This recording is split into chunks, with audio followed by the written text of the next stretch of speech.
नमस्कार, इस जी न्यूज देख रहे हैं आप और मैं हूं आपके साथ गौरी रानी। झारखंड विधानसभा चुनाव का ऐलान हो चुका है। झारखंड में 2 चरणों में चुनाव होने जा रहे हैं। पहले चरण का मतदान 13 नवंबर को होगा, तो वहीं दूसरे चरण का मतदान 20 नवंबर को होगा। इसके साथ ही 23 नवंबर को रिजल्ट आ जाएंगे और पता चल जाएगा कि झारखंड में एक बार फिर से किसकी सरकार बनेगी। लेकिन इन सब के बीच अगर मैं तमाम राजनीति पार्टियों की बात करें तो टिकट को लेकर के सरगर्मी भी देखने को मिल रही है।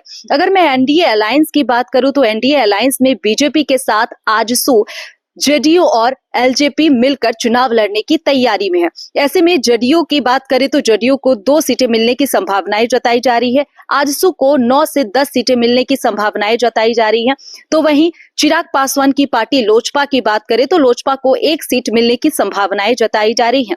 और इन सब के बीच एक इस वक्त तस्वीरें भी काफी वायरल हो रहा है। चंडीगढ़ जाने के दौरान असम के मुख्यमंत्री हिमंता बिस्वा शर्मा से केंद्रीय मंत्री चिराग पासवान की मुलाकात होती है और इस मुलाकात में झारखंड विधानसभा चुनाव को लेकर के भी चर्चाएं होती है, सीट शेयरिंग को लेकर के भी चर्चाएं होती हैं। हालांकि आपको बता दूं कि जब झारखंड दौरे पर चिराग पासवान पहुंचे थे तो उन्होंने ऐलान किया था कि झारखंड में लोजपा चुनाव लड़ेगी, लेकिन ये पूरी तरीके से झारखंड के जो प्रभारी है उन पर ही उन पर ही ये छोड़ा गया था कि क्या झारखंड में लोजपा एनडीए के साथ मिलकर चुनाव लड़ेंगी या फिर अकेले चुनाव लड़ेंगे। हालांकि आपको बता दूं कि अब जिस तरीके की जानकारी मिल रही है कि एलजेपी, आजसू, जेडीयू और बीजेपी के साथ मिलकर चुनाव लड़ने की तैयारी में है और सीट शेयरिंग को लेकर के भी चिराग पासवान के साथ असम के मुख्यमंत्री, जो कि झारखंड के बीजेपी के सह प्रभारी बनाए गए हैं, उनके साथ मुलाकात हुई। हालांकि एक और मुलाकात दिल्ली में असम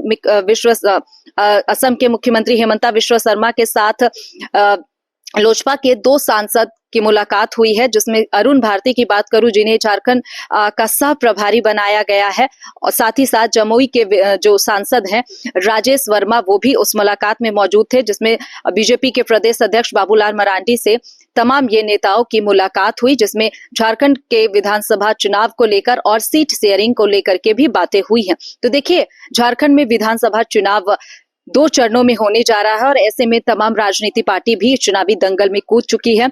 एनडीए और इंडिया गठबंधन की बात करें तो दोनों ही तरफ से जल्द ही उम्मीदवारों की लिस्ट जारी हो जाएगी। लेकिन इन सब के बीच अगर मैं एनडीए अलायंस की बात करूं तो संभवतः आज शाम तक या फिर कल तक उम्मीदवारों की लिस्ट जारी हो जाएगी। साथ ही यह भी क्लियर हो जाएगा कि किन दल को कितनी सीटें मिली हैं। हालांकि लोजपा के तरफ से भी यह जानकारी मिल रही है कि लोजपा को 1 सीट मिलने जा रही है और जल्द ही इसका खुलासा भी हो जाएगा। आगे जो भी अपडेट होगा वो मैं आप तक पहुंचाती रहूंगी। फिलहाल इस खबर में इतना ही। मुझे दीजिए इजाजत। नमस्कार।